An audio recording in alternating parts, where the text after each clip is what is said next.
When my children express interest in music, it truly warms my heart. We often talk about it together. I ask them, "Would you like to play the piano?"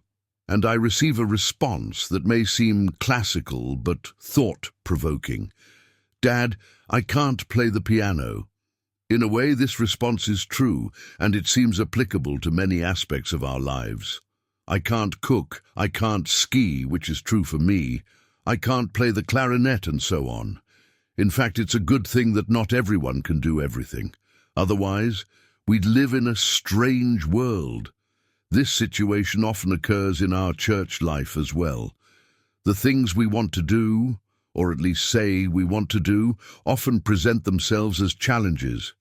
I know I should forgive, but I can't. I want to love, but I can't. I don't want to get angry, but I do. Usually, this situation is connected to the words of the Apostle Paul. I do not understand what I do. For what I want to do, I do not do, but what I hate, I do. So I find this law at work. Although I want to do good, evil is right there with me. For in my inner being, I delight in God's law. But I see another law at work in me, waging war against the law of my mind and making me a prisoner of the law of sin at work within me.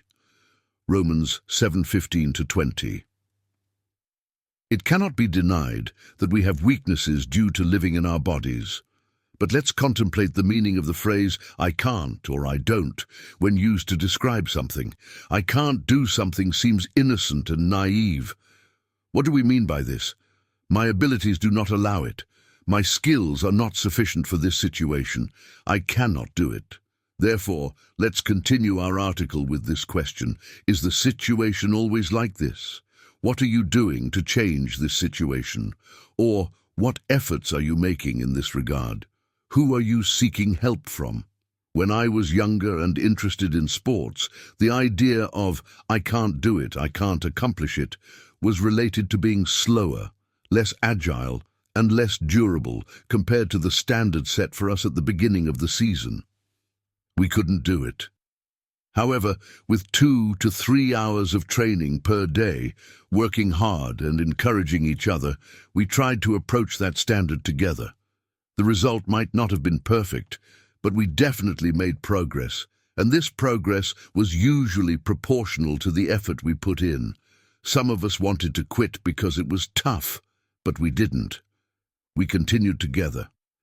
As a result, we might still say, we couldn't do it, but we were trying.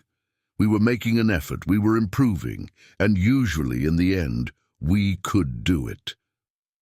The thing that led us to this outcome was the realization that the reason we couldn't do it was that we weren't working hard enough and were being sluggish.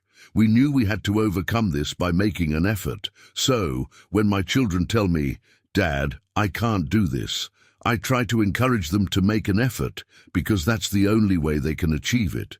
In reality, when I speak with myself or my friends, whenever I hear myself or them say, "I can't do it, I can't accomplish it," my first question is, how much effort are you putting in to be able to do it? What steps are you taking? I don't have time. Just as we allocate time for eating, taking a shower, social media, and other things, we must set aside time for important matters, if they truly matter to us. Just as we seek help immediately when there is a problem with our life, health, or plumbing at home, if the answer is God, wouldn't it be wise to seek help from God alone in this matter? In short, I think there's a fine line between "I can't do it, I can't accomplish it," and "I don't want to do it," or "It's not a priority for me." Important, but not that important. The solution lies in correct diagnosis, I believe. With love, therefore, make every effort to add to your faith goodness, and to goodness knowledge, and to knowledge self-control, and to self-control perseverance, and to perseverance godliness, and to godliness mutual affection, and to mutual affection love. 2 Peter 1:5-7.